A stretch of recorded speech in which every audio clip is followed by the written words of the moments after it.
บายดีเราวันนี้สิมาสอนซื้อเลขผ่านแอปแดงๆบอกให้ว่าแอปเนี่ยเนาะว่าไปเรื่อยๆเนาะกดเข้าไปเลยเนาะพวกสนุกเลยเด้อบอกว่าเอียงเลยและก็ถ้ามันเป็นหน้าตานั้นนี่เนาะกดซองค้นหาเลยเนาะใส่เลขเราจะซื้อเลขไก่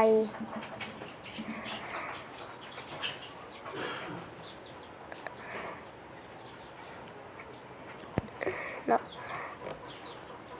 ค้นหาเนาะผมมักแมวนี่เนาะแล้วก็จะซื้อเลขแมวเพิ่มจำนวน5,000 หมดเลยเนาะกดสำระเงินเนาะเดี๋ยวกันนะเดี๋ยวเจอเลข6 ตัวเนาะกดสำระเงินเนาะกดเลือกธนาคารแล้วก็จะโอนผ่าน LDB Bank LDB Plus เด้อส่วนนี้มันก็เป็นธนาคารโปรดเหมือนกันเนาะกดยืนยันการชำระเนาะกดเข้าไปมันก็สิเด้งมาหน้า LDB เนาะแล้วปรหัสที่เราเคยตั้งเนาะ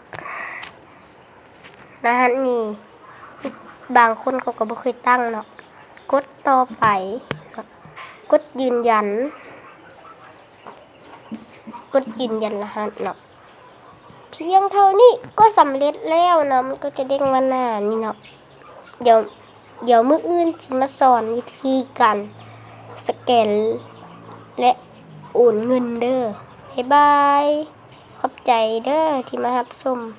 ไผมารับชมคลิปเฮาขอให้โชคดีเลยเนาะบ๊ายบายจุ๊บ